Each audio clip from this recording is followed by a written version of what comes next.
ठीक है। सर, आज की प्रेस कॉन्फ्रेंस के हवाले से मेरे साथ डिस्ट्रिक्ट कांग्रेस कमेटी के नए सदर मोहम्मद इसाक नायक साहब जो बैठे हैं साथ में, और हमारे प्रदेश कांग्रेस कमेटी से बहुत ही सीनियर लोग आए हैं।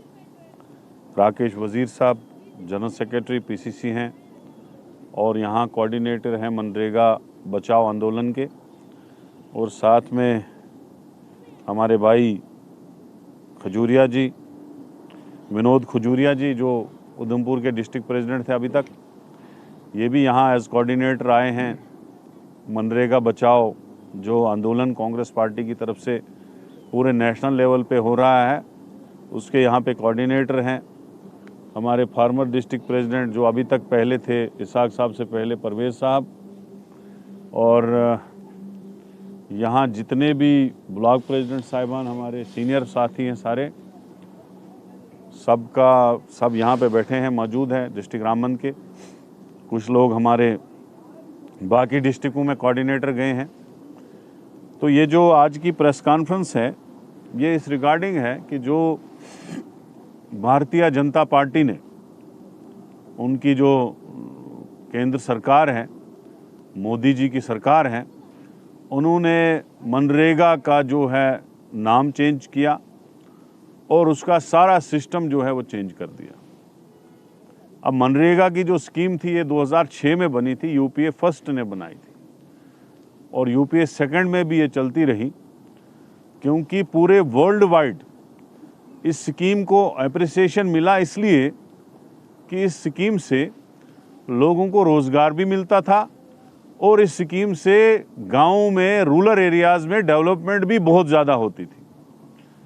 तो इसका मेन मोटिव था लोगों को रोज़गार देना, और इससे जो आउटपुट निकला जब ये स्कीम बनी थी, इसमें उन लोगों को रोज़गार मिला जिनको कभी रोज़गार ही नहीं मिलता था।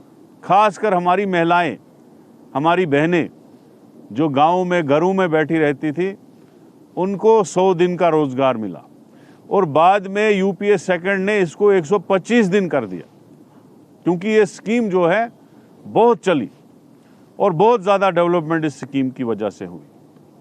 लोगों को रोज़गार भी मिला और इससे डेवलपमेंट वर्क्स भी हुए। मैं अपनी मिसाल दूंगा, उन पूरे दिनों में मैं एमएलए मिनिस्टर रहा हूँ बनिहाल कॉन्स्टिट्यूंसी का। काफ़ी ब्रिड्ज जो हैं अमेंडमेंट्स मैंने मनरेगा से बनाए और फिर लोहा डाल के उन इलाकों को हमने कनेक्टिव किया जहाँ इस स्कीम से, जहाँ लोगों को प्रॉब्लम भी बहुत थी और इस स्कीम से उसको फ़ायदा भी मिला। तो अब इन्होंने क्या किया, इन्होंने महात्मा गांधी जी का नाम हटा दिया। अब father of the nation Mahatma Gandhi ji, उनको पूरी दुनिया जो है इज्जत करती है। पिछले दिनों आपने देखा रशियन प्रेसिडेंट आए तो पहले महात्मा गांधी जी को फूल डालने चले गए। किसी भी कंट्री का प्रेसिडेंट इंडिया आता है या प्राइम मिनिस्टर इंडिया विजिट करता है, सबसे पहले वो महात्मा गांधी जी को याद करता है, जिन्होंने इस मुल्क को आज़ादी दिलाई एक पीसफुल मिशन के तहत और अंग्रेज़ों को यहाँ से भगाया।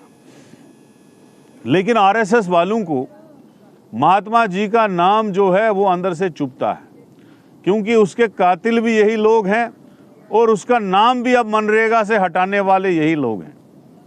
तो मैं आज इस प्रेस कॉन्फ्रेंस से इस चीज़ को कंडेम करता हूं कि जो हमारे लोगों का रोज़गार छीना गया।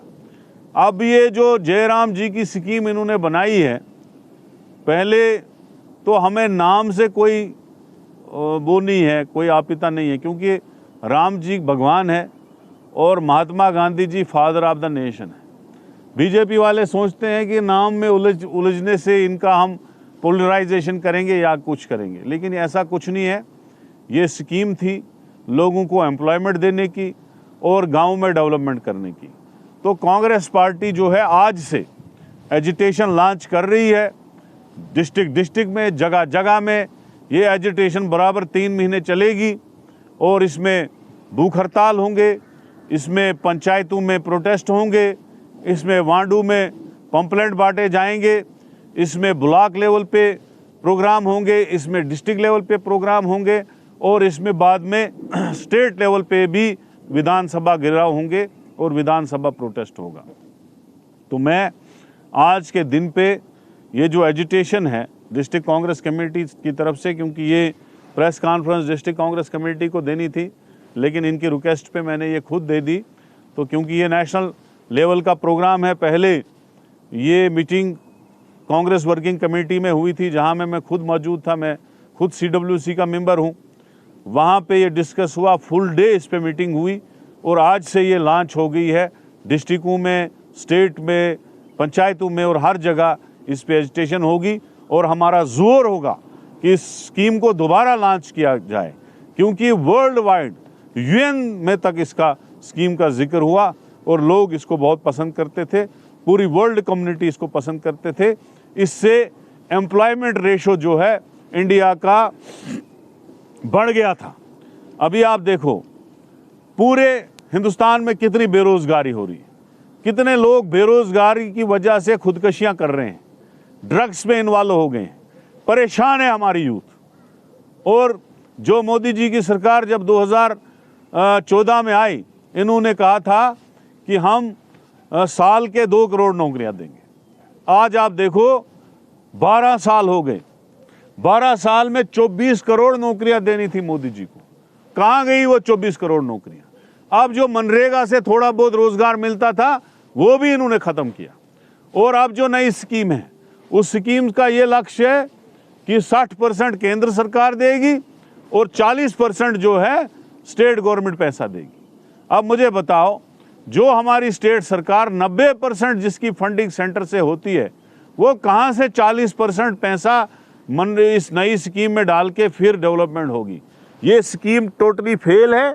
इनके पहले भी सारे प्रोग्राम, चाहे स्मार्ट सिटी हो, चाहे मेक इन इंडिया हो, चाहे दूसरी स्कीमें हो, ये सारी फेल हो गई हैं और अब ये जो नई स्कीम लाई है ये भी फेल हो जाएगी। इसलिए हम मोदी जी की सरकार को कहते हैं कि वो ये फैसला वापस ले, मनरेगा को दोबारा बहाल करे, क्योंकि मनरेगा की स्कीम जो थी, Mahatma Gandhi national rural guarantee act था, ये कानून था कि किसी भी आदमी को घर बैठ के उसको जो जिस पंचायत में वो रहता है, जिस वार्ड में वो रहता था, उसको गारंटी थी कि उसको मनरेगा के तहत जॉब मिलेगा और 125 दिन का रोजगार मिलेगा। तो मुझे लगता है कि ये जो डिसीजन मोदी सरकार, बीजेपी सरकार का था, ये बहुत गलत डिसीजन था। इस डिसीजन के तहत लोगों को बर्बादी होगी, लोगों से रोजगार छीना जाएगा, डेवलपमेंट नहीं होगी। पहले मनरेगा के तहत 90% से ज़्यादा पैसा जो है स्टेटों को मिलता था, लेकिन अब 60% मिलेगा, तो 60% से कोई काम होगा नहीं।